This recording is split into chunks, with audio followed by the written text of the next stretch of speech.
पांडुरंगा गुरु प्रथम नमन दुसरे चरण संतांच्या त्यांच्या कृपाधारे कथेचा विस्तार बाबाजी सद्गुरु दास तुकारायांचे केले स्मरण होय सकळ विद्येच्या निकरणात हे जीवनदू चरण श्री गुरूंचे वक्रतुंड महाकाय सूर्यकोटि समप्रभ निर्विघ्नं कुरु मे देव सर्व कार्येषु सर्वदा ऐशी याचा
ऐशाचा पदर धरा जेणे देव येईल घरा ऐसे पदरा जे धनी संत साधू ऋषी मुनी उपस्थित जमलेल्या माझ्या माता पित्यांनो नामधारकांनो हरिभक्तांनो वारकऱ्यांनो साधकांनो थोडीशी आवाज द्या करा बाबा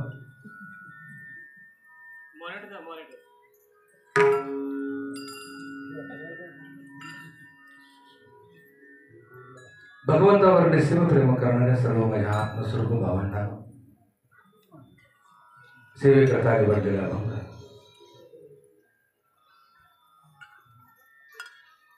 नामाईची दासी इको लागून राहण्याचे बंद करा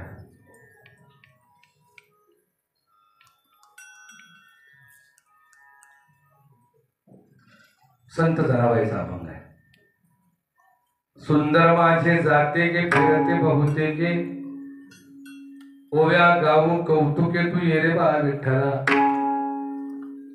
जीव शिव धोनी खुंटे गे प्रपंचाचे नेते गे लावून पाची बोटे तू येरे बा विठ्ठला सासू आणि सासरा धीर तू तिसरा ओव्या गाऊ भ्रातारा तू येरे बा विठ्ठला 12-16 गडणी अवघ्या कामिनी ओव्या गाऊ बैसुनी तू येरे बा विठ्ठला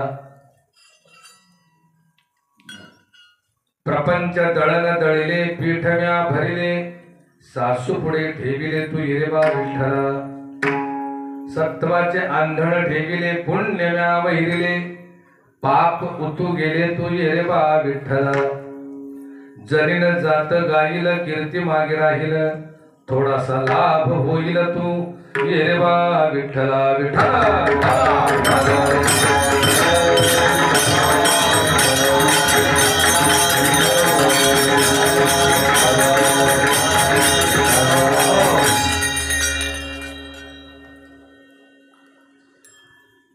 देव कोणाकोणाला आवडतो हातवर करा बरं दोघे किती देवावर प्रेम करणारे मंडळात तुम्ही वा वा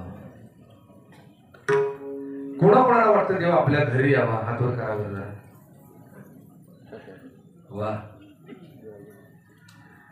कोणाकोणाला वाटतं आपण देवाच्या घरी लवकर जावं हातवर करा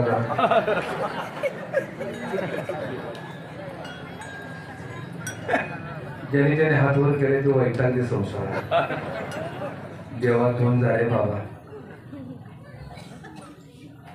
देवाच्या घरी जाणं म्हणजे चौघांच्या खंड्यावरून जाणं असंच ना असंच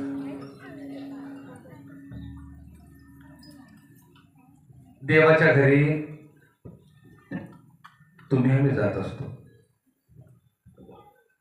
आणि देवाच्या घरी जाण्यासाठी देह टाकावा लागत नाही देह सोडावा लागत नाही देहात असतानाच देवाच्या घरी जाता येतं. त्यामुळे देवाच्या घरी जाणं म्हणजे चौघांच्या खांद्यावरनं जाणं हा भ्रम बाजूला करा. कारण चौघांच्या खांद्यावरनं हा देह जात असतो. ऐका माऊल्यांनो, आता लक्ष असू द्या. आजच्या कीर्तनामध्ये सासूसून तुम्हाला ऐकायला मिळणार नाही.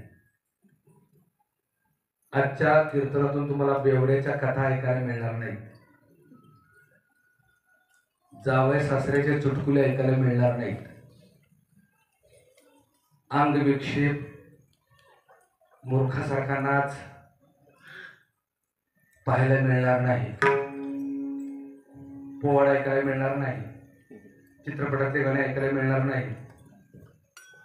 मला माझा राग आला तरी चालेल, मला नाही पुढल्या वर्षी बोललो तरी चालेल, पण मी सांगतोय ते गांभीर्य नाही का? कीर्तनाचं व्यासपीठ हे मनोरंजनाचं व्यासपीठ नाही, हे उद्धाराचं साधन आहे. संतांच्या साहित्याला, संतांच्या पोट तिडकीला काळीमा लावू नका. हसवणारे कीर्तनकार बोलवून आयुष्याचं हास्य करून घेऊ नका. परखडपणे सांगतो तुम्हाला मी, हे उद्धाराचं साधन आहे, मनोरंजन नाही. आलं लक्षात? त्यामुळे थोडस गांभीर्यानं व्हॉट्सअपचे जोक हे कीर्तनाच्या व्यासपीठावरून सांगायचे नाही. संतांची पोट तिडकच समाजापर्यंत पोहोचली पाहिजे. गाथा संपली, ज्ञानेश्वरी संपली, भागवत संपला, दासपूर संपला, अभंगवाणी संपल्या, म्हणून आम्ही व्हॉट्सअपचे जोक कीर्तनात मांडायला लागलोय, उपदेश करायला लागलोय. थोडस काम आहे ना.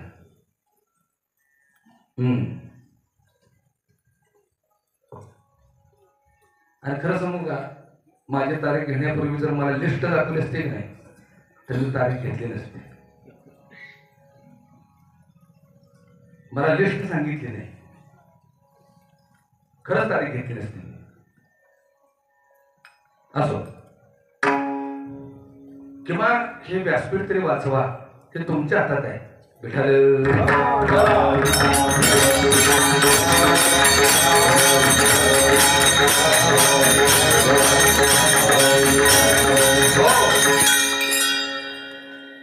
देवाच्या घरी जाणं म्हणजे चौघांच्या खांद्यावरनं जाणं नाही. देवाच्या घरी तुम्ही आम्ही जात असतो, चौघांच्या खांद्यावरून हा देह जात असतो.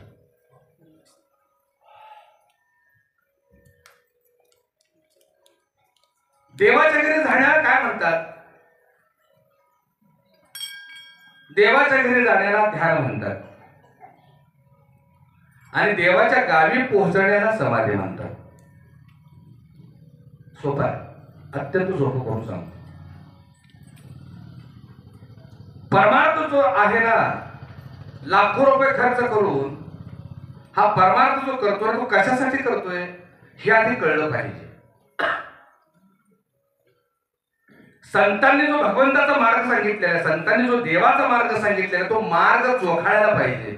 आम्ही वैकुंठवासी आलो याच कारणाशी, बोलिले जे ऋषी साच भावे वर्ताया. संत मुनींनी, ऋषी मुनींनी जे लिहून ठेवलेलं आहे, जे सांगून ठेवलेलं, त्या पद्धतीने आचरण करण्यासाठी तुम्ही आम्ही मनुष्य देहात आलोय. नर देहाचे निज्ञाने सच्चिदानंद पदवी घेणे, एवढा अधिकार नारायणे कृपावलोकने दिला. 84 लक्ष युनी आहे. 84 लक्ष युनी ही आहे. 83,99,999 योन्यामध्ये भगवंताचा मार्ग नाही. सगळ्या योन्या फक्त दुःख भोगण्यासाठी आहे. एकच योनी अशी आहे की भगवंताचा परमार्थ साधून सुख उपभोगणं. का? अर्जुना, सर्व जन्माच्या शेवटी हा मनुष्य देह पावे पाठी, यापरी उत्तम किरीटीने रचले नाही. कारण येणे जन्मे मत ओळखावे, येथेचीच आपणा ते उद्धरावे आणि येथेचीच जोडावे नरक यातनेस. समजून घ्या, वारंवार हा देह नाही. कसा मिळाला हा देह? सहज मिळाला का?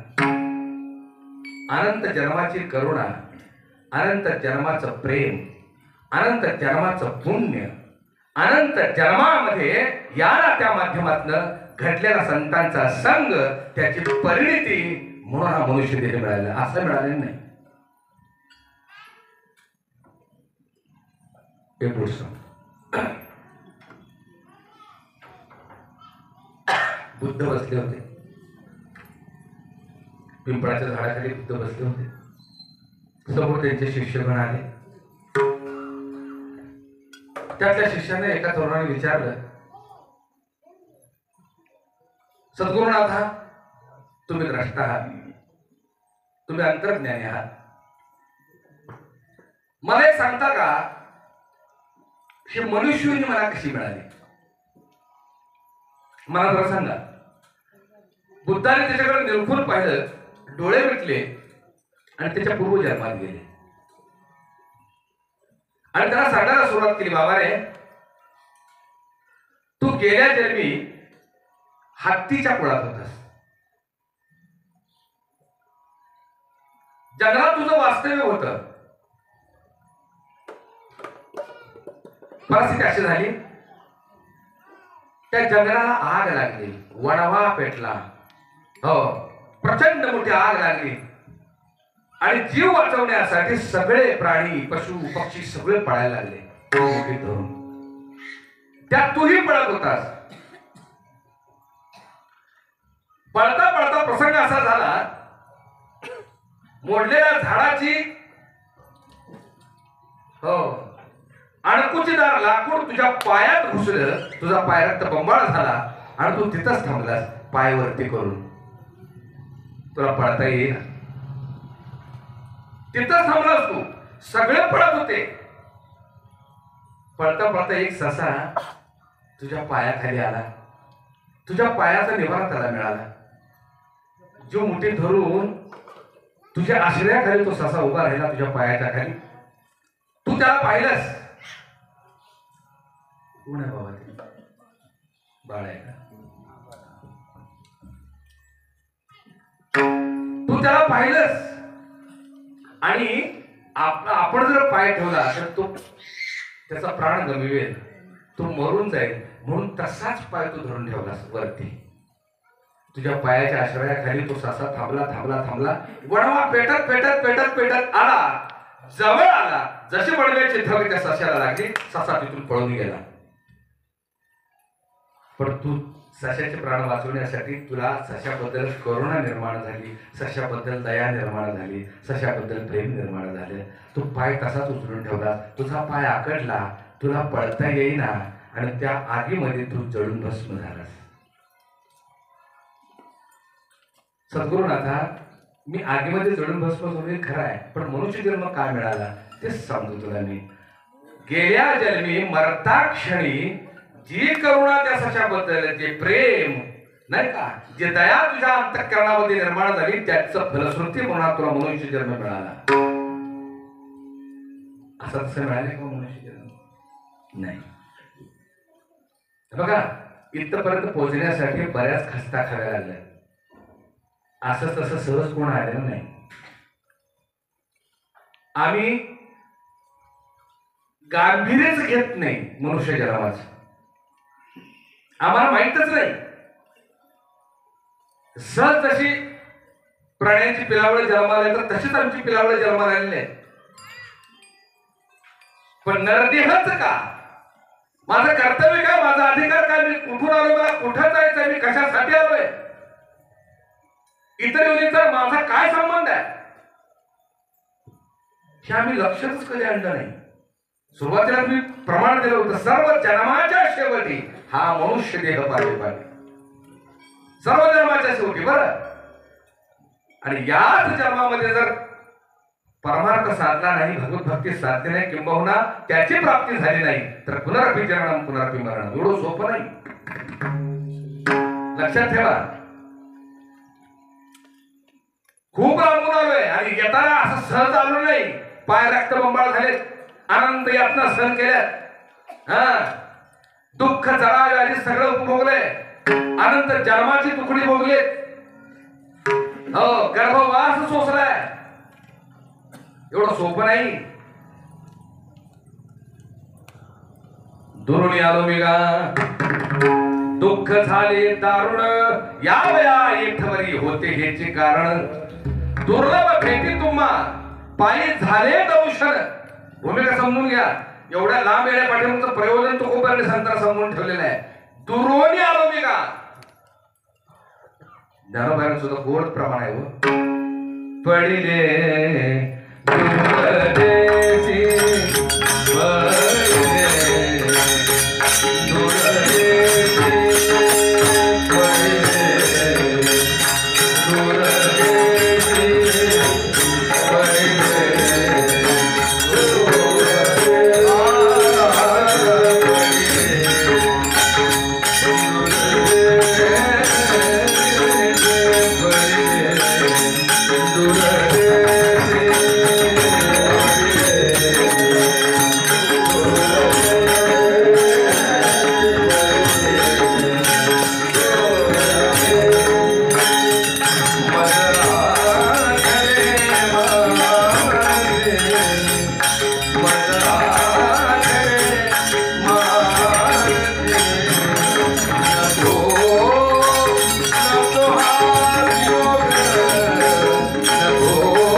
दुर्देशी संतांच्या साहित्याकडे जरा गांभीर्यानं लक्ष द्या. पडिले दूर देशी. तुकोबारांनी एवढे पोट तिळकणारे शब्द मांडलेत ना, मोठेपणासाठी नाही. त्यांना कुठल्या साहित्य संमेलनाचं अध्यक्षपद नको आहे. एवढे जड शब्द वापरून का वापरले? तुमच्या पोट तिळकीसाठी, तुमच्या तळमळ आहे त्यांना. हा म्हणून जाणीव करून देतात. पडिले दूरदेशी. दूरदेशी म्हणजे ऑस्ट्रेलिया, फ्रान्स, आफ्रिका, जपान तिकडे नव्हे. 83,99,999 देश ओलांडून 84 या देशात तुम्ही आम्ही आलोय. कानोबा, गोपाळा, पांडुरंगा, विठ्ठला याच जन्मात तो भेटणार आहे हे संत महात्म्याने सांगून ठेवले. म्हणून इथपर्यंत आलो. इथे येऊन सुद्धा जर तू भेटत नसेल तर काय उपयोग रे बाबा. मला माहित आहे जन्म यातना खूप वाईट आहे, खूप क्लेशदायक आहे, खूप दुःखदायक आहे. अरे मला त्या चक्रात अडकायचं नाही. पांडुरंगा ये रे बाबा भेट. हे संतांची तळमळ आहे. आजच्या वर्गातून जनाबाईची हीच तळमळ आहे. सुंदर माझे जाते गे फिरते बहुते गे, ओव्या गाऊ कौतुके तू ये रे बा विठ्ठला, ये रे बा विठ्ठला. या शब्दामध्ये किती अर्थ आहे बघा. का गांभीर्य जाणलंय. थोडस गांभीर्य जाणलं. आता काय मंडळी मग कोण बोलते रे? हे हे माऊली तुझ्या पाया पडू का? शांत बसा. मला माहिती आहे कीर्तन झालं तुम्ही माझी किरडी मोडणार आहे.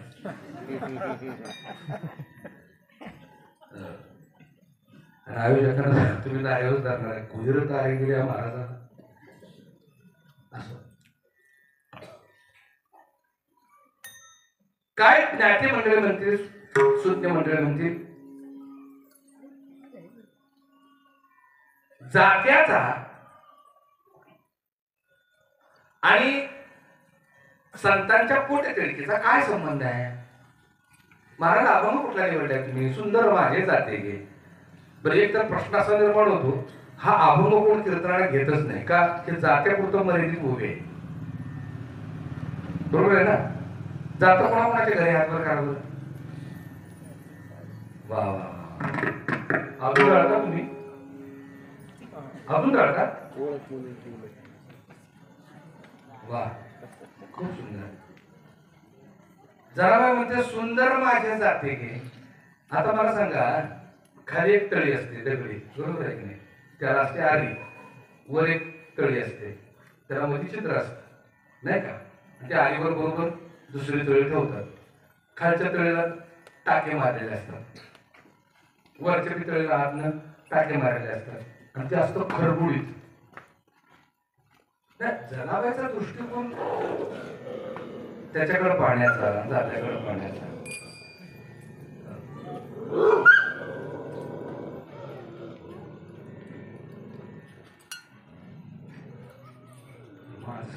आले का काय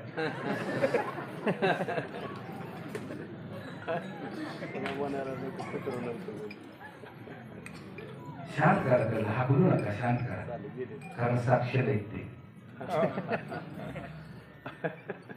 उद्या परत काय रे का महाराजांच्या कीर्तन कुत्र घेऊन साक्ष नाही.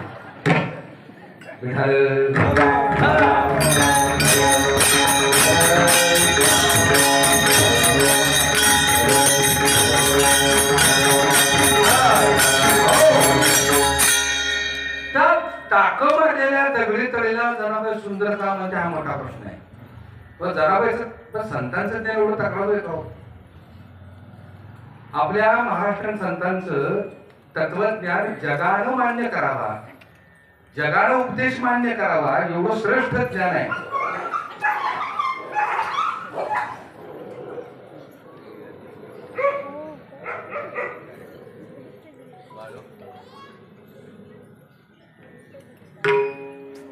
जाय पण भजन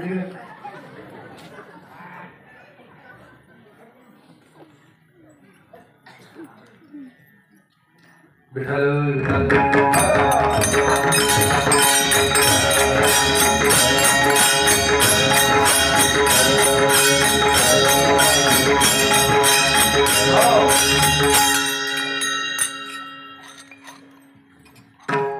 जनाबाई जाण्याला सुंदर का म्हणते. जनाबाईचा आध्यात्मिक दृष्टिकोन बघा.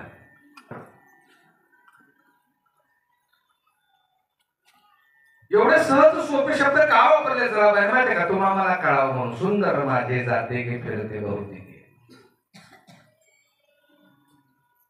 वास्तविक पाहता जनाबाईचं तत्वज्ञान आहे ना तितकं श्रेष्ठ आहे.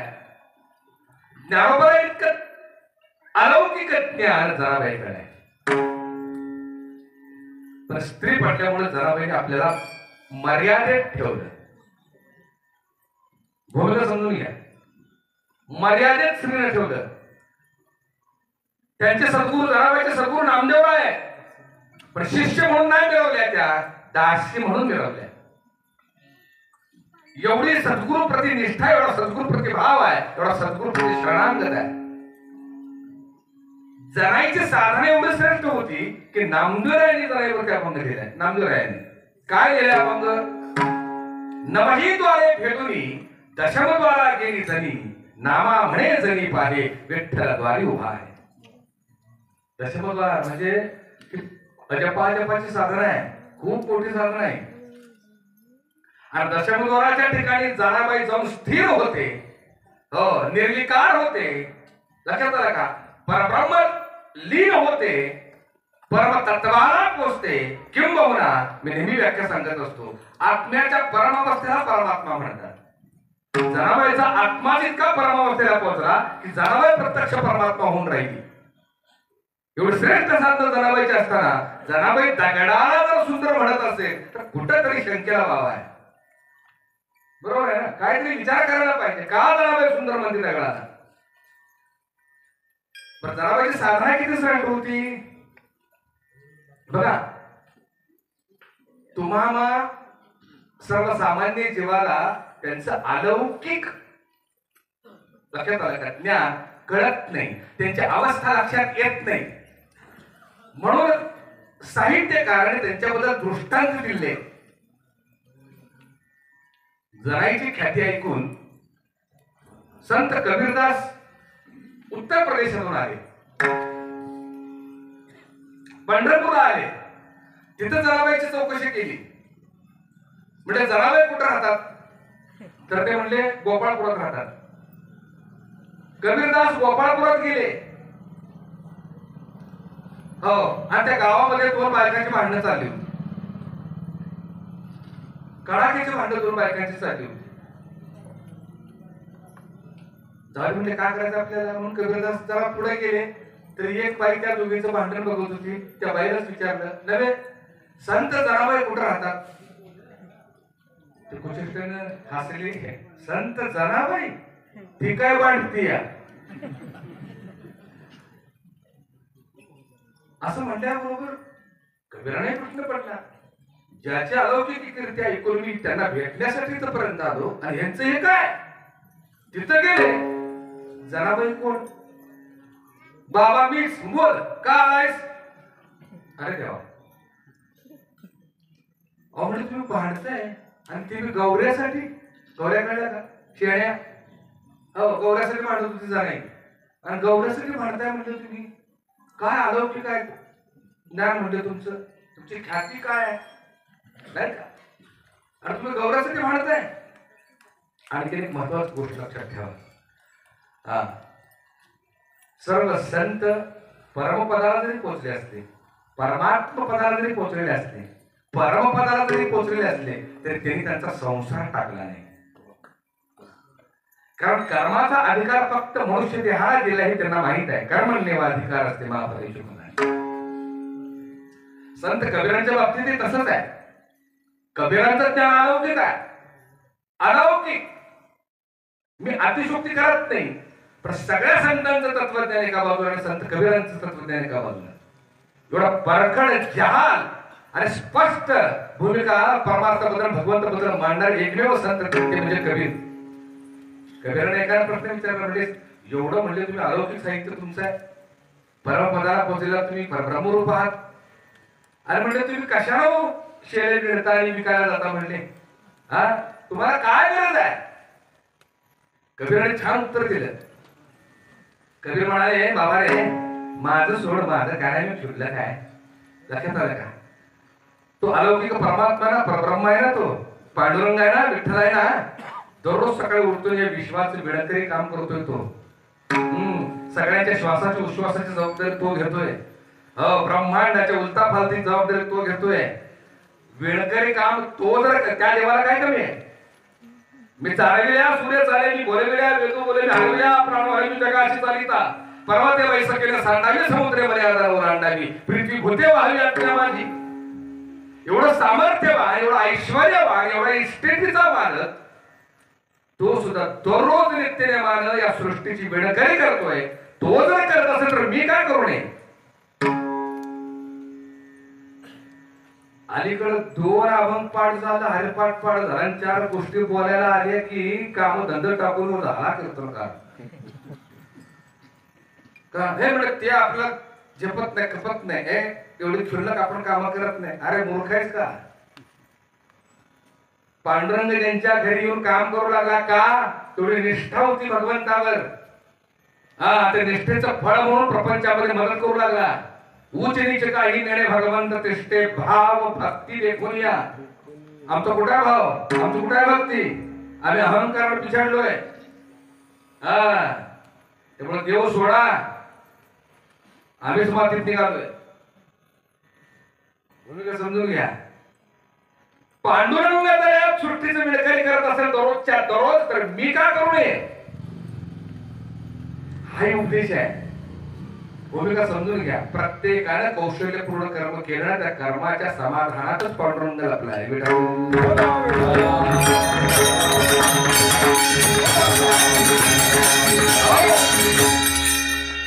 जनाबाई म्हणलं, तुम्ही गौऱ्यासाठी भांडताय?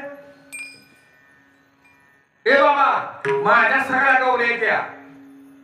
ही बाई आहे ना, हो खोटं बोलते, माझ्या म्हणते, पण तिच्या नाहीत, त्या सगळ्या माझ्या आहेत. कबीराने परीक्षा घ्यायचं ठरवलं. अहो मौली, तुमच्या कशा कशावर सांगा बरं, त्याच्यावर काय नाव लिहिलं तुमचं? जनाई म्हणाले, हे बाबा एक काम कर म्हणले, आमच्या दोघीचं भांडण तूच सोडव. म्हणजे मी काय करू? एक काम कर म्हणले, त्या गौऱ्याच्या ढिगातलं प्रत्येक गौरी उचल कानाला लाव. ज्या गौरीतनं विठ्ठल नामाचा गजेरी ती गौरी माझी, एवढं लक्षात ठेव. कबीर म्हटलं ठीक आहे, भांडण मिटवून टाकतो. कबीरांनी गौरी उचलावी, कानाला लावावी, विठ्ठल विठ्ठल विठ्ठल बाजूला. दुसरी उचलली, कानाला लावली, विठ्ठल विठ्ठल विठ्ठल बाजूला. सगळ्याच गौऱ्यातून विठ्ठल विठ्ठल नाव आलं. सगळ्याच गौऱ्या जाण्याच्या निघाल्या. दृष्टांत मला सांगायचा नाही, त्या सिद्धांत ऐकून घ्या. जाणायच्या गौऱ्या जर विठ्ठल विठ्ठल म्हणत असतील तर जाणायचं रोम रोम काय म्हणत असेल. माझं बोलणं कळलं का? तुझी साधना इतकी खोल गेली, इतकी खोल गेली, इतकी खोल गेली. हो, त्या वैखरीचं रूपांतर अजपाजपात होतं आणि तो अजपाजप सुद्धा मावळतो आणि रोम रोम विठ्ठल गीत गायला. अशी एवढं उंच पदाला पोचलेले जनाबाई जात्याला सुंदर का म्हणते, हा मोठा प्रश्न आहे. बरोबर आहे नाही? सुंदर माझे जाते गे, गंमत आहे. काय सुंदर आहे त्यात? आता लक्ष देऊ नाही का? माझ्याकडे बघा. सुंदर माझे जाते गे, फिरते बहुतेके.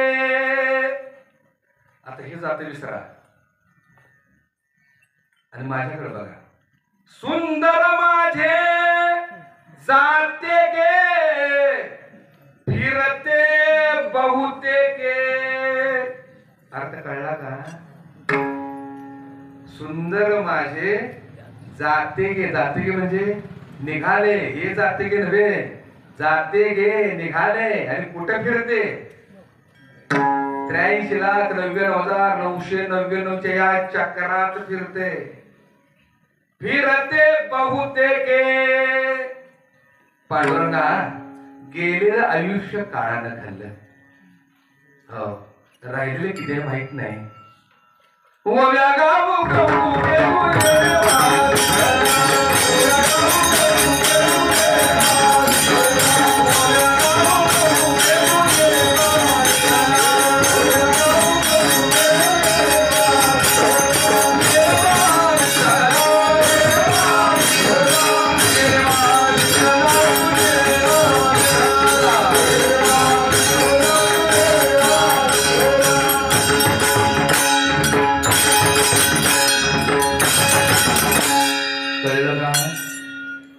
सुंदर माझे जाते गे. तुमचा आमचा स्वभाव चालायला माहित आहे. प्रत्येकाला वाटतं मी सुंदर आहे. प्रत्येकाला वाटतं. उडद्याच्या दाण्यावाने काळ जरी असलं तर आरच्या पुढे जाऊन तटतेच. माझ्यासारखं देखणं कुणी म्हशीला पाय दिलेलं नाक का असं ना, त्याला वाटतं माझ्यासारखं नाक दुनियेत नाही. प्रत्येकाला वाटतं मी सुंदर आहे. त्याचा अध्यात्मही सांगतो का सुंदर वाटतो आपण. किती कुरूप असू द्या, कितीही काळ असू द्या, त्याला मी सुंदरच आहे का वाटतं माहितीये का? आतमध्ये जो वास करणार आहे ना, तो आत्मा आहे. तो आत्मा परमात्म्याचा अंश आहे आणि परमात्मा हा सच्चिदानंद रूप आहे. तो सुंदर आहे, तो देखणाराच आहे आणि त्याचाच अंश तुम्ही आम्ही असल्यामुळं तुम्हाला मला वाटतं आम्ही देखणे आहोत. आता लक्षात ठेवा. पण आमचा स्वभाव जाणून जनावरांमध्ये सुंदर माझे जाते गे, फिरते बहुतेके. ओ व्यागा ओ कौतुके तू ये रे बा विठ्ठला. याच दृष्टांताला संत कबीरांचा एक सुंदर दृष्टांत आहे. चलती चकी देख के दिया कबीरा रो. चलती चकी देख के दिया कबीरा रो. दो पागल के बीच में, दो पागल के बीच में साबुन बाजार को.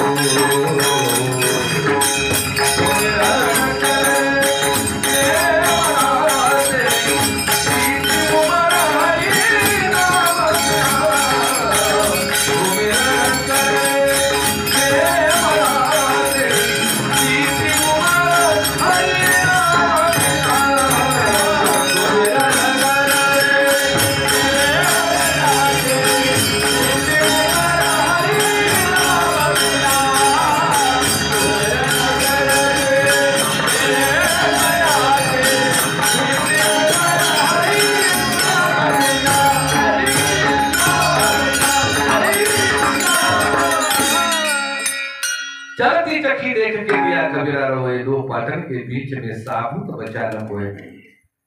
जात दळण चाललं होतं. संत कबीरदास पाटे पाटे स्नानाला निघाले 4 वाजता गंगेच्या. गावातून पलीकडे जात असताना गावामध्ये एक माऊली जात्यावर दळण दळत होती. दळण दळता दळता सुंदर गीत गात होती. पड पड पावसा उन्हात कडतय, उन्हात काय बाय उकाडतय, उन्हात काय बाय उकाडतय, पावसाचं काय बाय चिडचिडतय. सुंदर गात होती. कबीरदासाने ती ओवी ऐकली, तिथंच थबकले.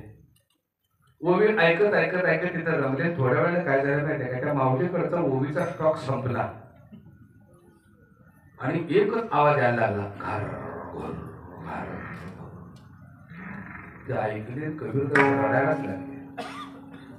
योगायोगाला समोरून त्यांचे सद्गुरू निरंजन स्वामी आले. कबीराला रडताना पाहिलं आणि कबीराला म्हणाले, कबीरा का रडतोस? सद्गुरुनाथा का रडतो सांगतो चला. सद्गुरूंच्या हाताला धरलं, जिथं दळण चाललं होतं तिथं घेऊन गेले. प्रसंग असा होता, सुपात धान्य होतं, शेजारी जात होतं. ती माऊली जात फिरवत होती. सुपातलं धान्य त्या जात्यात टाकत होती. त्या दाण्याचे पीठ होऊन बाहेर पडत होता. कबीरदास म्हणाले, सद्गुरुनाथा हे सुपातले दाणे जात्यात चालले, त्यांचं पीठ होऊन बाहेर पडते. मग ते म्हणाले, बरं मग सद्गुरुनाथा खरं सांगू, मी सुद्धा आता सुपात आहे. मी आता कुठे आहे? तुम्ही आम्ही कुठे आहे आता? आता कुठे आहे? सुपातच आहे.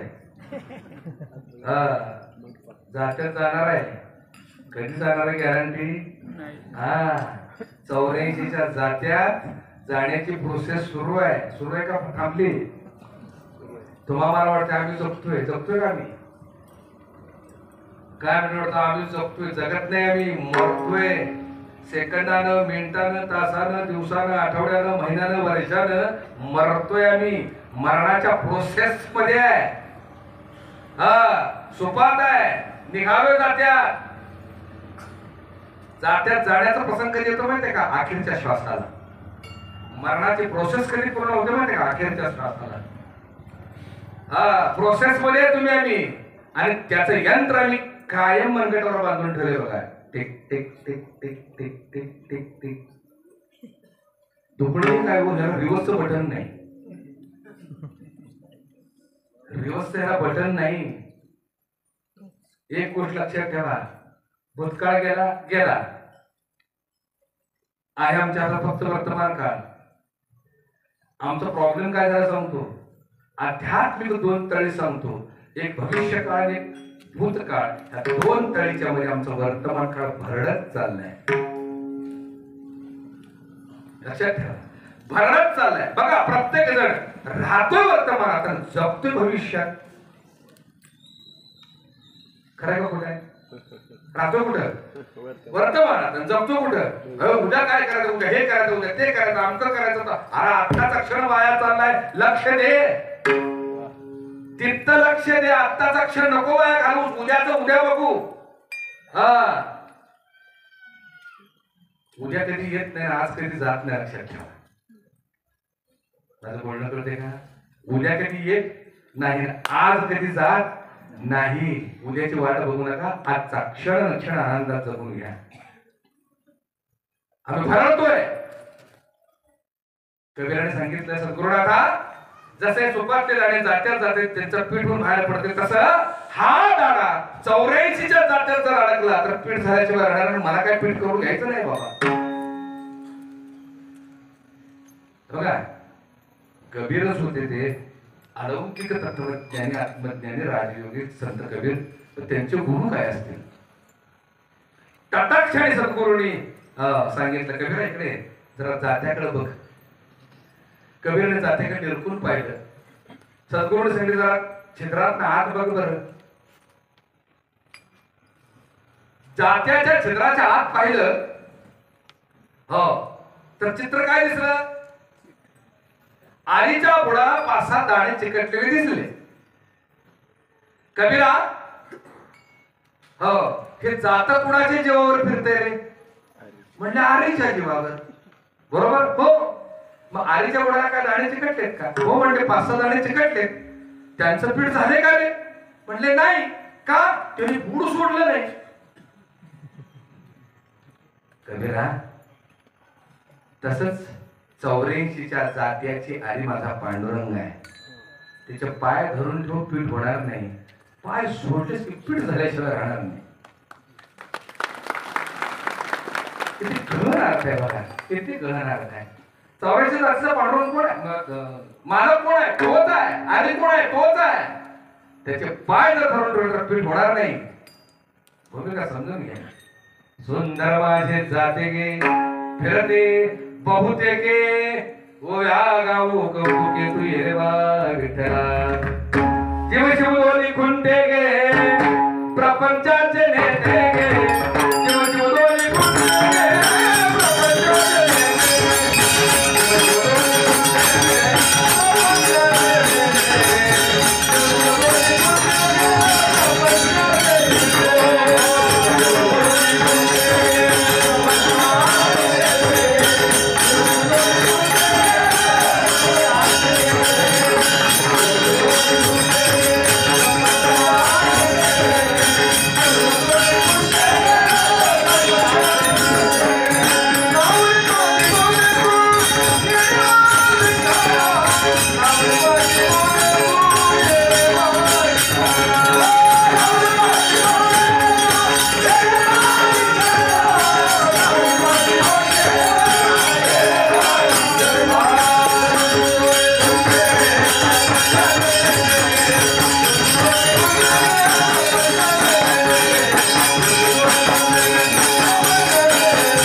प्रपंचाचे प्रपंचाचे नेते.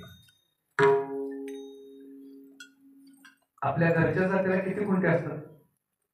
एक. जनाबाईच्या जात्याला 2 खुंटे. आता हे खुंट जात विसरा, ह्या जात्याला एकच खुंटे असणार. पण हे जे जात आहे ना, हे जात निघालेलं याला किती खुंटे आहेत? 2. कोण कोणते आहेत? एक जीव आणि शिव. जीव शिव दोन्ही खुंटे गे. कालौकिक दृष्टिकोन आहे. काय एक साधं जात घेतले आणि जात्याच्या पाठीमाग काय अध्यात्म लपले हो. माझे सद्गुरू जनार्दन महाराजांनी हा अभंग कीर्तन सेवेसाठी निवडले. सद्गुरू जनार्दन महाराज, माझे सद्गुरू जनार्दन महाराज वसंत गडकर यांचं कीर्तन बरेच वेळ झालेला या गावामध्ये. जुनी जाणती असतील त्यांना माहीत असेल. एक माझ्या बाबांचं कीर्तन झालेलं आहे आणि हे पूर्य अध्यात्म या जात्यातनं बाबाने निवडून काढलेलं आहे. ऍज इट इज, जसंच्या तसं मी तुम्हाला सांगतो. बाबांचा काय दृष्टिकोन होता बघा. या अभंगावर कीर्तन करण्याचं धाडस बाबाने करावं आणि यासाठी जसं तसं मी सांगावं, बाकी काही नाही. पण धाडस त्यांनी केलं आणि अशी माणसं तर नाहीच, राहिलीच नाही. फक्त त्यांच्या आठवडे राहिलेले आहेत, बाकी काही नाही. जुनी माणसं गेली आणि आमच्यासारखी पोपटासारखी बोलणारी आली. का? ती गेल्यानंतर त्यांची किंमत आम्हाला कळते. समजून घ्या. असो, जीव शिव दोन्ही खुंटे गे. या जात्याला या निघालेल्या जीव आणि शिव 2 आहेत.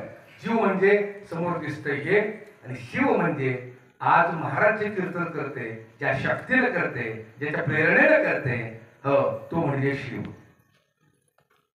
मला समोर दिसते ही जीव आहे. पण ज्या डोळ्यानं तुम्ही मला पाहताय, ज्या कानानं तुम्ही ऐकताय, तो ऐकणारा, पाहणारा, चालणारा, बोलणारा तो तुमच्यात आहे. त्याचं नाव आहे शिव. भगवंता, ह्या जात्याच्या 2 खुंटे आहेत. ह्या 2 खुंटीपैकी एखादी जर खुंटी निकळली तर हे जातं सांदीला. सांदीला कळलं का? हे बघा, असं ढकलून तिकडं पडतो का? कोणती निकळली? जीवाशिवाय शिव नाही, शिवाशिवाय जीव नाही. आपला परमार्थ इतका गोड आहे, संप्रदाय इतका गोड आहे. लक्षात आलं का? वादच मिटवून टाकले, भांडण मिटवून टाकली. अनेक संप्रदाय आहेत. हा, आता एक आहे, अनेक संप्रदायाचे तोंड वर काढायला कारण काय माहिती आहे का? आमच्या संप्रदायामध्ये अवगुण निर्माण झाले. आपला संप्रदायासारखा सोज्वळ संप्रदाय नाही, पण दुकडं काय झालं सांगतो तुम्हाला मी. आपल्या संप्रदायामध्ये या व्यासपीठावर संप्रदायाचा पुढारीपण करणारी जी लोक आहेत त्यांनी तमाशा केला, आणि इतर सांप्रदायिक लोक आमच्याकडे बघताना तमाशा म्हणून बघायला लागली. एवढं दुर्दैव आहे, माणसं गोळा करण्यासाठी कीर्तन ठेवायची. म्हणजे माणसं गोळा करायचं साधन झालं.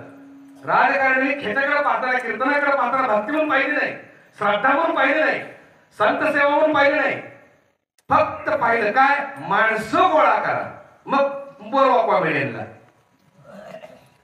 आणि आपला संप्रदाय अशा पद्धतीनं इतक्या खालच्या थराला गेला, इतक्या खालच्या थराला गेला की इतर संप्रदाय लोक आपल्याकडे बघताना पोरखेड आणि टाइमपास म्हणून बघतात. हे आपल्या संप्रदायाचं दुर्दैव आहे. लक्षात घ्या. अलौकिक तत्वज्ञानात ज्ञानोबरायचं ज्ञानेश्वरीमध्ये सुरुवातीला तुम्ही सांगितलं जगाला उपदेश मान्य करावा. एवढं गाठात ओतप्रोत अध्यात्म भरलेलं आहे, वेदांत भरलेलं आहे, तत्वज्ञान भरलेलं आहे. प्रगत गुह्य बोले विश्व ब्रह्माचे केले, विश्व ब्रह्मरूप करण्याचं सामर्थ्य ज्ञानेश्वरीमध्ये आहे. असे ज्ञानेश्वरी चे लेखक जे ज्ञानोपर आहे, काय अलौकिक ज्ञान आहे. पण आम्ही कीर्तनाच्या व्यासपीठावर जेव्हा त्यांचा जयघोष करतो आणि तमाशा मांडतो तेव्हा मात्र त्यांची किंमत कमी होते, आमची नाही होत. माझं बोलणं कळते का? एवढं छपरा आहे का आपला संप्रदाय? तोंडात मोठं घातलीच लोकांनी. मी सगळ्या संप्रदायाचा अभ्यास केला, सगळ्या. गीतेवरती पहिलं भाष्य केलं आदिशंकराचार्यांनी. गीता पहिली लिहिली व्यासानी. पहिलं भाष्य आदिशंकराचार्यांनी केलं. त्याच्यानंतर कुणी कुणी भाष्य केलं? मध्वाचार्यांनी केलं, वल्लभाचार्यांनी केलं, रामानुजाचार्यांनी केलं, अष्टावक्रांनी केलं. आणि कुणी केलं? अलीकडं श्रीला प्रभुपाद स्वामी माहित आहे का? एस्कॉन तरी माहित आहे का? हरे राम हरे कृष्ण. जगतामध्ये शेकडोच्या वर कृष्ण मंदिर बांधली. एकट्या पाकिस्तानात 16 कृष्ण मंदिर त्यांनी बांधली. असे श्रीला प्रभुपाद स्वामी यांनी सुद्धा गीतेवरती भाष्य केले. प्रजापिता ब्रह्मकुमारीचे ब्रह्मा बाबा जे फाउंडर आहेत त्यांनी सुद्धा गीतेवरती भाष्य केलं. ओशो कोणाकोणाला माहित आहे? ओशोंनीही गीतेवरती भाष्य केलं. अलौकिक संत, अलौकिक द्रष्टा, अद्भुत ज्ञान ज्या महात्म्याकडे त्याचं नाव ओशो, त्यांनी भाष्य केलं. अलीकडे कोणी कोणी केलं? विनोबा भावेंनी केलं, गुरुदेव रानडेंनी केलं, लोकमान्य टिळकांनी केलं. सगळ्यांनी गीतेवरती भाष्य केलं. तसं आमच्या ज्ञानोबा माऊलींनी सुद्धा गीतेवरती भाष्य केलं. गीता अलंकार, नाव ज्ञानेश्वरी. पण माहित आहे का एवढ्या सगळ्यांनी गीतेवरती भाष्य केलं, पण जगमान्य ज्ञानेश्वरी झाली. लक्षात ठेवा, जगमान्यता ज्ञानेश्वरीने मिळवली. का मिळवली? त्या सगळ्यांनी ज्ञानाधिष्ठित गीतेवरती भाष्य केलं. बुद्धिजीवींसाठी, ज्ञानियांसाठी, चिंतकांसाठी, साधकांसाठी ती गीता लिहून ठेवली त्यांनी. दोष त्यांचा नाहीच आहे. त्यांना माहित आहे एवढा वेळ घालवण्यात काय अर्थच नाही. पटकन आपला पटकन परमात्म्यापर्यंत पोहोचता यावं म्हणून त्यांनी गीतेवरती ज्ञानाधिष्ठित भाष्य केलं. पण ज्ञानोपर्यंत तुमच्या आमची तळमळ नाही का? हे बुद्धिजीवीसाठी झालं, ज्ञानियांसाठी झालं. माझं सर्वसामान्य प्रापंचिक संसारिकाने काय करावं? म्हणून त्यांनी काय केलं? ज्ञानाला भक्तीची जोड दिली. बरोबर, समजून घ्या. ज्ञानाला भक्तीची जोड दिली. आणि वाद मिटवून टाकला. काय म्हणतात? तुझ सगुण म्हणू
वेगळं मानायची गरजच नाही. सोन्यानंच अलंकाराचं रूप धारण केले, बीज झाड झाले, मातीनंच माठ गाडगाचं रूप धारण केले, कापसाच वस्त्राचं रूप धारण केले. वस्त्र आणि कापूस वेगळं नाहीच आहे. सोनाने अलंकार वेगळं नाही, बीज वृक्ष वेगळं नाही, दोन्ही एकच आहे. फक्त झाले काय, आम्ही आकारात अडकून पडलो आणि मूळ जे रूप आहे ते विसरून गेलो. म्हणून संतांचे पोट तरी काय भूमिका समजून घ्या. देव वेगळा नाहीच आहे. ब्रह्म त्याची माया, माया त्याचीच ब्रह्म आहे. पण मायेने आकार घेतला, पण ज्याच्या जीवावर माया चाललेली आहे, तो ब्रह्म कोण ओळखायला तयार, तो ब्रह्म कोण ओळखायला तयार नाही. इतका सोपा करून परमात्मा दरोबारी सांगा, कर तळी आवळे. पण त्या हातावर जसा आवळा असावा त्याला काय आरसा बघायला गरज नाही का? इतका सोपा करून ठेवला. पण आवळा पाहण्याची जी दृष्टी आहे ना, ती दृष्टी सद्गुरूशिवाय कोणाला मिळत नाही. भूमिका समजून घ्या. जाऊ जरा काय म्हणतात, जीव शिव दोन्ही खुंटे ग. दोन्ही असल्याशिवाय पर्याय नाही. सगुणही पाहिजे, निर्गुणही पाहिजे, जीवही पाहिजे, शिवही पाहिजे, व्यक्तही पाहिजे, अव्यक्तही पाहिजे, सूक्ष्म पाहिजे, स्थूलही पाहिजे, दृश्यही पाहिजे, अदृश्यही पाहिजे. कारण दोन्ही एकत्र असल्याशिवाय ब्रह्मांडाचा कार्यभाग चालणार नाही. तसं हे जे निघालेलं जात आहे ना भगवंता, ह्याला दोन खुंटे आहेत, जीव आणि शिव. ते दोन्ही शाबूत आहे तोपर्यंत ये. त्यातली एकाच जर खुंटी निघाली तर तुझं दर्शन नाही होणार, तुझं भजन नाही होणार. जीव शिव दोन्ही खुंटे गे, प्रपंचाचे नेते गे. हे काय आहेत? पंचतत्वाचे नेते जीव आणि शिव. लावणी पाची बोटे तू ये बा विठ्ठला. पाची बोट्या शब्दाचा अर्थ असा आहे, पाच ज्ञानेंद्रिय जे आहेत, ज्ञानेंद्रिय व्यवस्थित आहे तोपर्यंत ये.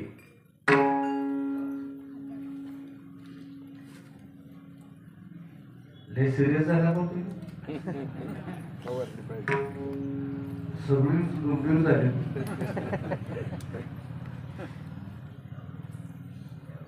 काय जण वाटलं असेल कुठल्या ग्रहावर आले. कीर्तन कळतंय का? कवकीच बरोबर झाल्या माझी. मंत्रमुग्ध झाले तर झोपली.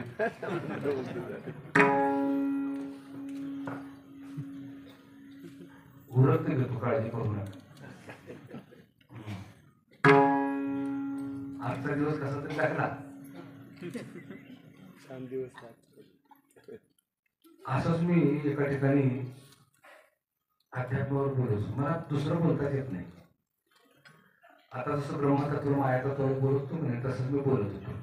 ब्रह्मतत्व हे सत्य आहे, मायातत्व हे भ्रम आहे. जसं मध्यानीचा सूर्य आहे, पण त्याला आवाळाला झाकला की तुम्हाला मला वाटतं स्वरूप होतो, सूर्य मावळला. पण ढग बाजूला झाले की सूर्य तसा दिसतो ना. सूर्य सत्य आहे, आभाळ हे भ्रम आहे. भ्रमाचा आभाळ आल्यामुळे सत्य सूर्य कळेला.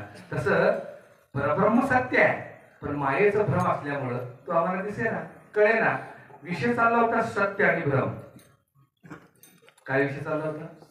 सत्य आणि भ्रम.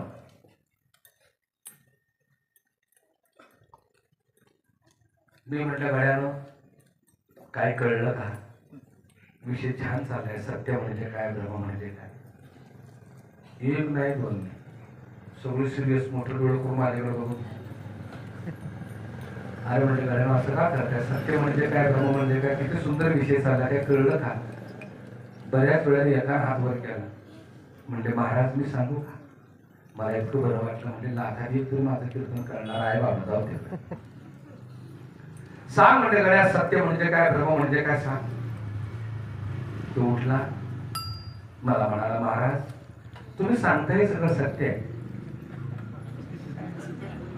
पण तुम्ही सांगितलेलं आम्हाला कळले असेल, जे तुम्हाला वाटते तो तुमचा भ्रम आहे. एवढे छान असं आहे त्या किती भ्रमातच आहे.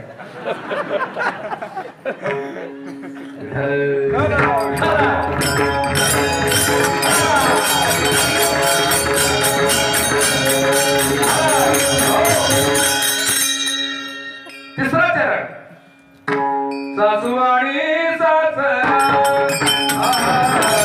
सासू आणि सासरा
सासू आणि सासरा दीर तो सासू सासरा म्हणजे चेहरा टाकायला हा आता खरे कीर्तना सुरुवात जनाबाईची सासू कोण आहे पूर्वी काय असं माहितीये का जनाबाई म्हणते की देवा ह्या सासू इतका छळ मांडलाय इतका उद्रेक केलाय ती काय सरळ जगू देत नाही देवा नाही का ते सासू म्हटले खूप वाईट आहे हा काहीतरी मार्ग काढ पूर्वी काय असंच माहित आहे प्रत्येकाच्या घरी जाती असायची बसा बाळा प्रत्येकाच्या घरी जाती असायची सासूकडे सुनेला टाळ्यात ठेवायचं टेक्निक होतं तू कुठलं माहिती सासू आदल्या रात्री जात्याजवळ हो दळणाच्या बुट्ट्या ठेवायची टोपल्या 5-6 टोपल्या ठेवायची मोठ्याच्या हो आणि सूर्याच्या खोलीत 3 वाजता म्हातारी जायची हो पेटातला रांडण हे शिकवलं का तुला जात जळून घे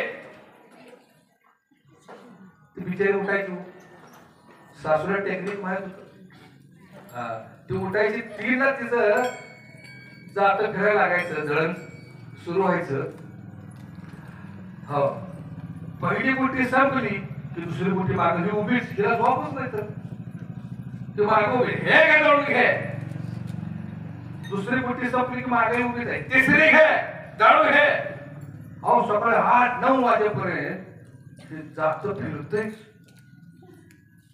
कुणामुळे फिरते जाते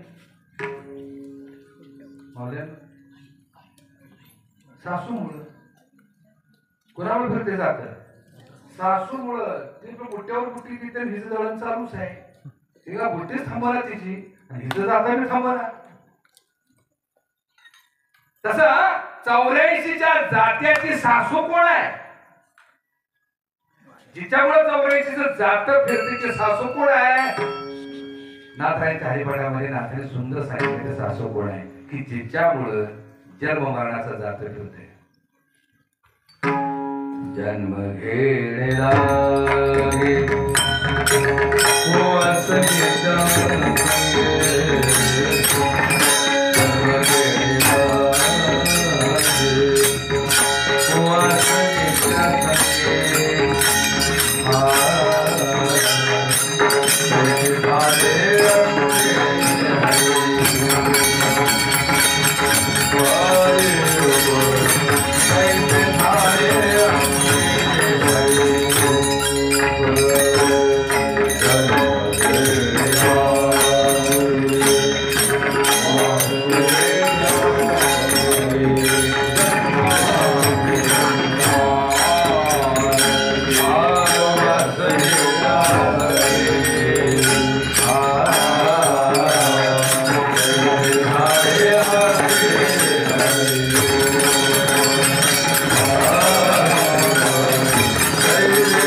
लागे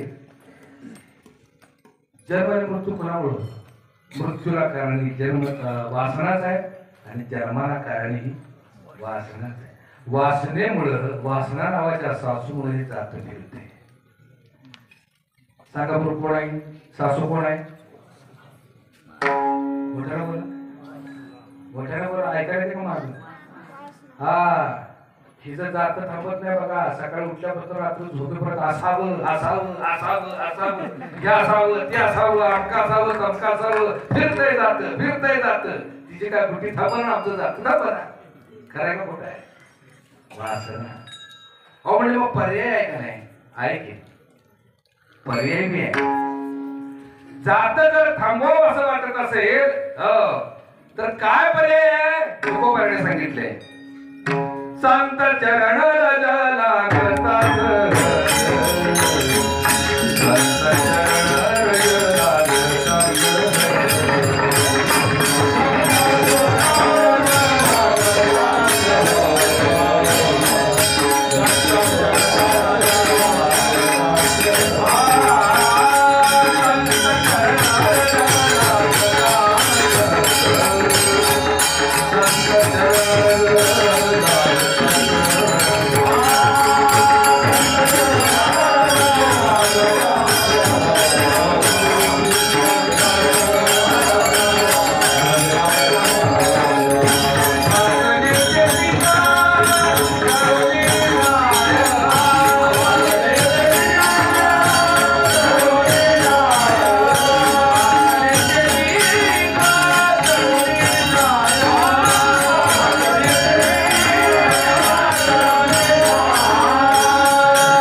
माऊलींचे 28 अभंग आहे किती अभंग आहे 28 ध्रुपद काय हरिपाठ हरिमुखी तसं नाथांचे हरिपाठ 25 आहे अभंग आहे आणि सगळ्या 25 अभंगाचं ध्रुपद हरिमुखी गाथा हरपली चिंता आहे रामकृष्ण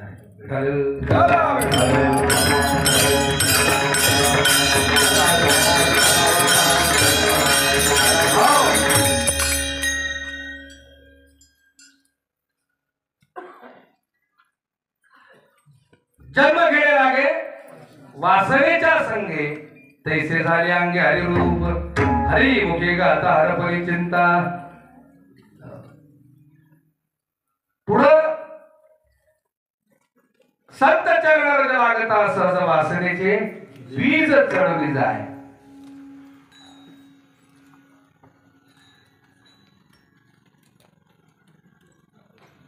एकाने काय केलं हरभऱ्याचं पीक काढण्यासाठी म्हणून बाजारात गेला यावर्षी म्हटलं 5 टन पीक काढायचं किती टन 5 टन बाजारात गेला हरभऱ्याचं पीक घेतलं 5 पायली घरी आला चूल पेटवली कढई ठेवली आणि ते आणलेले बी भाजलं खरपूस काय केलं त्यानं खरपूस बी भाजलं आणि पेरायला घेऊन गेला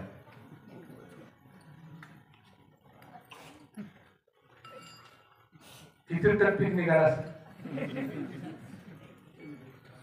भाजले बी जन्म घेणे लागे वासनेच्या संगीत वासना ज्यावेळेला मी जाळतो लक्षात आलं का जन्म मरणाचं चक्र जन्म मरणाचं पीक थांबतं मग या सासूमुळं जे जात फिरते ना सासूमुळं ते जात जर थांबवा वाटत असेल तर एक काम करा घरी जावा आणि सासूला जाळा. असतंय का कुठल्या सासूला? खऱ्या जाळा. वासना नावाच्या सासूला जाळा. लक्षात ठेवा. कळलं का? एक दृष्टांत देतो मी सेवेला प्रोग्राम देतो. 4 तरुण होते आणि ते 4 तरुण नोकरीच्या शोधायला लागले. या कलियुगात का नोकरी मिळणं फार अवघड आहे.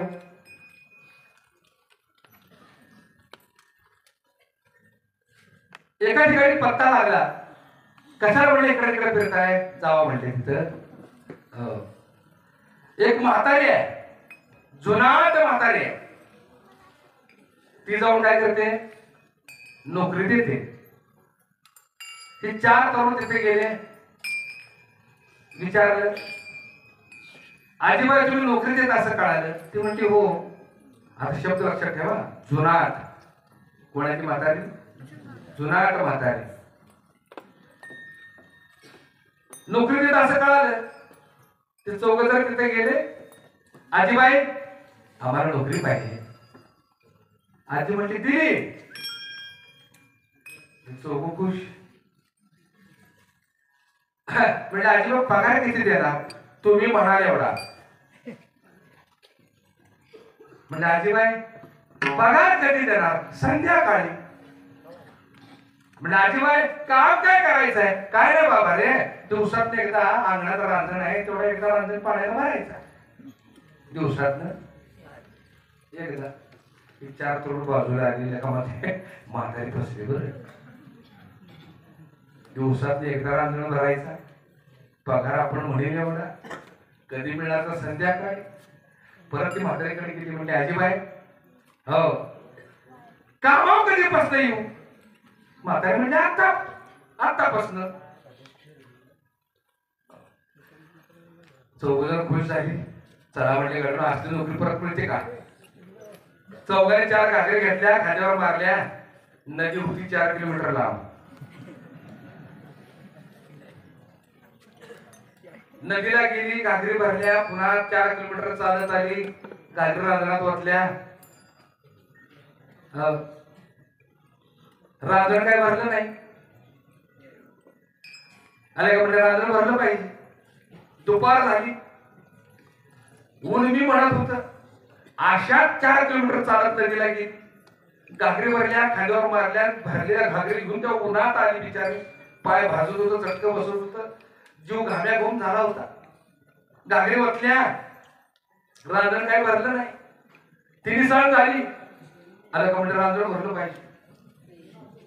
पुन्हा 3 संडेला गेली. 4 किलोमीटर चालत घागरी भरल्या, खांद्यावर मारली. जीव मेटा कुठे झाला. पायाला फोड आलं, खांदा दुखायला लागला. रडकुंडीला जीव आला. कशी बशी येऊन रांजणापर्यंत पोहोचली. रांजणात घागरी ओतल्या, रांजण काय भरलंच नाही.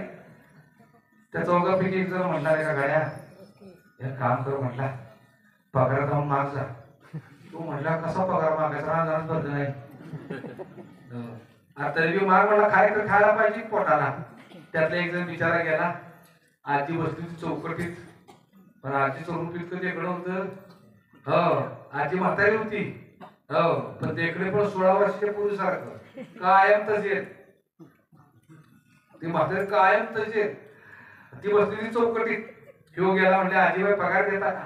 ती म्हणते रांजण भरलं का? तो म्हणला नाही भरलं. देते म्हणली पगार. तोंड आत करा. याच्या कारण तोंड आत करा. बिचारानं आपलं पगाराच्या आशेनं तोंड आत केलं. म्हातारीनं काढून ठेवलं तो फडकुट लाकडाचं. त्याला तोंड जसं आत केलं, टाकून त्याला दणका थोबाडावर. थोबाड करून गेलं पुढं. मागच्याला वाटलं बहुतेक त्याला पगार मिळालाय म्हणून दुसरा गेला. त्याचे मी थोबाड फडकून पडलं. 4घाच्या थोबाडावर लाकूड पडलं. 4 जण गोळा झाली आणि चर्चा चालू आहे. तुला किती पगार मिळाला? तुला किती मिळाला? त्या 4 तरुणांची गोष्ट नाही, तर ही गोष्ट आहे तुमची आमची. माझं बोलणं करते का? सकाळी उठल्यापासून आम्ही रांजण भरतोय. बरे ना? पण मला सांगा, ते रांजण का भरलं नाही? त्या म्हातारीनं रांजणाच्या बुडाला पाईपलाईन केली होती, घराच्या मागे उसण माळवं केलं होतं.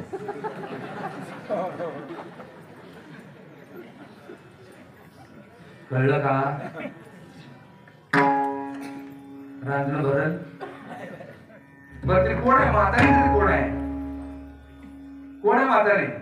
माया. खूप जुनी आहे. जेव्हापासून परमात्मा, जेव्हापासून परब्रह्म, तेव्हापासून माया आहे. हा खूप जुनी आहे. ती म्हातारी होत नाही, जुनी आहे पण तरण्यासारखीच आहे ती. अखंड भुलवते ती, दुसरं काहीच नाही. जसं 4 तरुणांना तिला भुलवलं ना, तसं तुम्हाला ती भुलवते. बाबाचं गोड भारुड आहे. माया गटकाळी ग गटकाळी,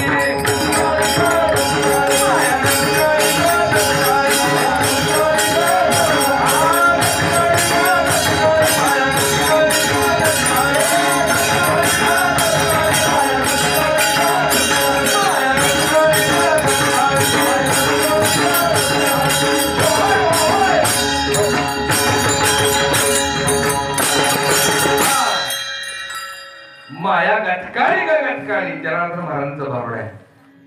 गटकाळ्या मुच्या खरा, तिने मांडीला हा पसारा, भुलविले ब्रह्मादी हरिहरा. या गटकाळीने आधी नव्हती बळी आली, घरी येऊन मालकीन झाली, तिने शुद्ध पुळे विटाळली. या गटकाळीने माया गटकाळी ग.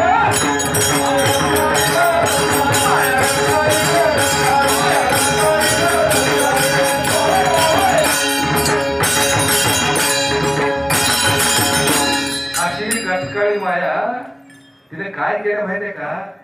वासना नावाच्या रांजणाच्या माध्यमानं तृष्णेच्या पाण्यानं तुम्हाला तिला फसवले आणि पिकं घेतली कुठली? मायेची पिकं. मायेची पिकं पिकवते ती. आणि ती मायेची पिकं सद्गुरू जनार्दन महाराजांनी आपल्या पारंपरिक लोकगीतात सांगितलेलं आहे. शेवटचाच अभंग सेवेला पूर्णविराम. अभंग किती गोड आहे बघा. त्या अभंगावरती माझं कीर्तनही झालेलं आहे. बैलाला वडी लागलं, कुणी उठून ऐकलं नाही का? त्यामध्ये मायेची पिके जनार्दन महाराजांनी सांगितलेले. गुमानानं माझ्या बैलाला ये, सर्जाला राजाला वडिलावर सर्वांना फिरवा करा. बैलाला वडी लाव, बैलाला वडी लाव, माझ्या बैलाला वडी लाव.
माझे उरले बाईकपणा करविली तैसे केले कर्कट वागले का नीट देव जाणे तारडे सेवा तुम्हासाठी थोर संत मायबाबांच्या चरणी अर्पण करतो.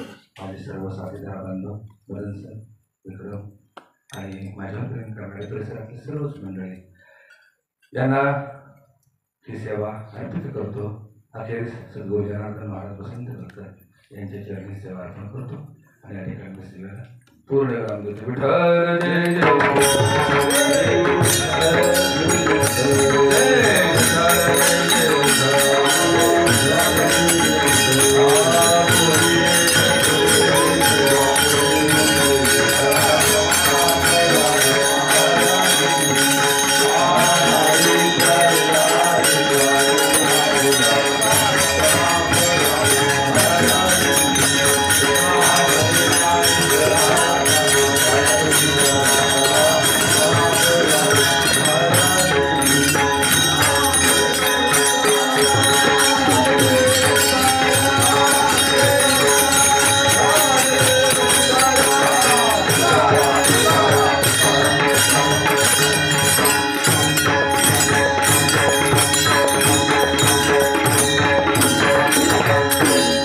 धन्यवाद महाराज. थोडा आवाज द्या, थोडा आवाज द्या. आदरणीय वृत्तपराय परमपूज्य ज्यांची एक वेगळी ठेवण या महाराष्ट्रामध्ये आमच्यासारखी भजनी मंडळी आम्ही मराठवाडा बीडमधून या ठिकाणी श्री गुरु पंकज स्वामी संस्था यावरून या ठिकाणी श्रद्धासाठी पाचारण केले. व्यासपीठ चालक म्हणून या ठिकाणी आहोत. आदरणीय बाबांचे कीर्तन आमच्या स्वामीच्या फळावर नव्हे निरुंकराच्या फळावर परभणीपर्यंत या ठिकाणी ऑल महाराष्ट्रामध्ये एक वेगळी ठेवण संगीताचं दोन गमक तबला आणि मृदंग एक वेगळी ठेवण अतिशय युट्यूबवर ऐकत असताना मंत्रमुग्ध कुठल्याही शेतातल्या कामात असो कुठल्याही कामात असताना बाबांचं चिंतन जर ऐकलं तर माणसाचा शीन जातो. ते कीर्तन आज या ठिकाणी जे युट्यूबवर ऐकलं त्यापेक्षा वेगळं चिंतन आज या ठिकाणी असताना जनाबाईच्या एक ओवी जात्याच्या या ठिकाणी सुंदर माझे जाते गेनर देहाला या ठिकाणी उपदेश करून आदरणीय बाबांनी या ठिकाणी असणारा प्राशन केला आम्हाला. म्हणून या संस्था या असणाऱ्या व्यासपीठाच्या न्यायानिमित्त त्यांचा सतशः करून आहे. धन्यवाद. पुढच्या सूचना ग्रामस्थ मंडळी देतील. सर बोला. सर्व ग्रामस्थांनी 5 मिनिटं बसून